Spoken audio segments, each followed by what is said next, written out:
He's offered everything. You're right. You know why? Because he doesn't want to around with নতুন দামামায় নয়া যুদ্ধ আসন্ন। Donald Trump যেন শেষ ঘণ্টার ধ্বনি বাজিয়ে দিলেন। এবার ভেনেজুয়েলার পথে ছুটল যুক্তরাষ্ট্রের সবচেয়ে বড় রণতরী। বিবিসির প্রতিবেদনে বলা হয়েছে, বিশ্বের সবচেয়ে বড় যুদ্ধজাহাজ এখন ক্যারিবীয় সাগরে। মাদক পাচারের বিরুদ্ধে অভিযানের নামে যুক্তরাষ্ট্র বড় ধরনের সামরিক তৎপরতা শুরু করেছে।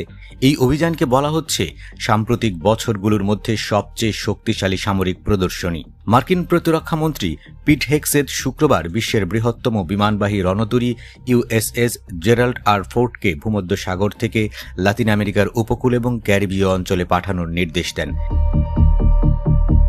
এই বিশাল জাহাজটিতে 90টিরও বেশি যুদ্ধবিমান ও নজরদারি বিমান বহনের সক্ষমতা রয়েছে।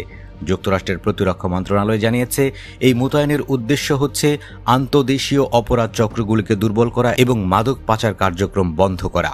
হেগসেথ বলেছেন, আমরা স্পষ্ট বার্তা দিচ্ছি, যারা যুক্তরাষ্ট্রের বিরুদ্ধে বিষ পাঠাচ্ছে তাদের নিরাপদ আশ্রয় কোথাও নেই। গত কয়েক সপ্তাহ ধরে যুক্তরাষ্ট্রের সামরিক উপস্থিতি ক্যারিবীয় সাগরে ক্রমশ বাড়ছে।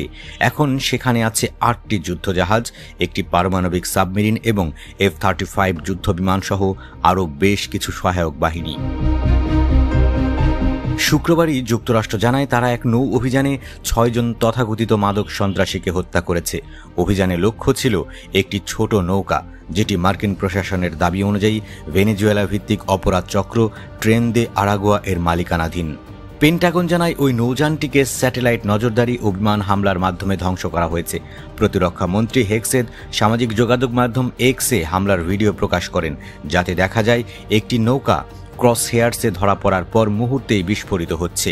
এই অভিযানকে অনেকেই যুক্তরাষ্ট্রের নতুন ধরনের সামরিক কৌশলের অংশ হিসেবে দেখছেন, যার লক্ষ্য শুধু মাদক পাচার রোধ নয়, বরং ভেনেজুয়েলার সরকারের ওপর রাজনৈতিক চাপ সৃষ্টি করা।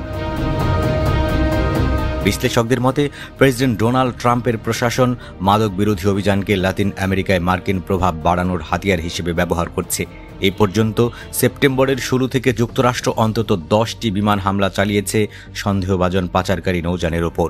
সবচেয়ে সাম্প্রতিক 2টি হামলা হয়েছে 21 ও 22 অক্টোবর প্রশান্ত মহাসাগরে। যুক্তরাষ্ট্র দাবি করছে, এই সব হামলার মাধ্যমে অন্তত 43 জন পাচার চক্রের সদস্য নিহত হয়েছে। কিন্তু এই অভিযানের বৈধতা নিয়ে প্রশ্ন তুলেছেন মার্কিন কংগ্রেসের একাধিক সদস্য। 25 জন ডেমোক্র্যাট সিনেটর এক চিঠিতে অভিযোগ করেছেন, প্রশাসন কোনো প্রমাণ ছাড়াই বিদেশি নৌযানে হামলা চালাচ্ছে। এটা মার্কিন সংবিধান লঙ্ঘন হতে পারে।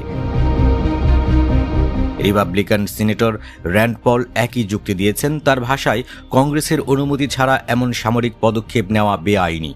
অন্যদিকে প্রেসিডেন্ট ট্রাম্প সংবাদ সম্মেলনে বলেছেন, তিনি পুরোপুরি আইনগতভাবে অনুমোদিত এবং ট্রেন দে আরাগুয়ার সংগঠনকে আনুষ্ঠানিকভাবে সন্ত্রাসী সংগঠন হিসেবে ঘোষণা করা হয়েছে।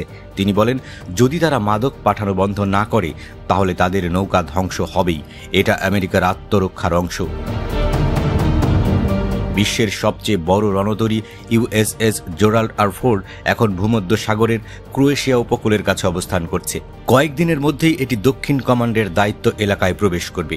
এই মোতায়েন যুক্তরাষ্ট্রের মাদক বিরোধী যুদ্ধকে নতুন মাত্রায় নিয়ে গেছে, কিন্তু এর মাধ্যমে ওয়াশিংটনের সঙ্গে কারাকাসের সম্পর্ক আরও উত্তেজনাপূর্ণ হয়ে উঠতে পারে বলেও আশঙ্কা করছেন বিশ্লেষকরা।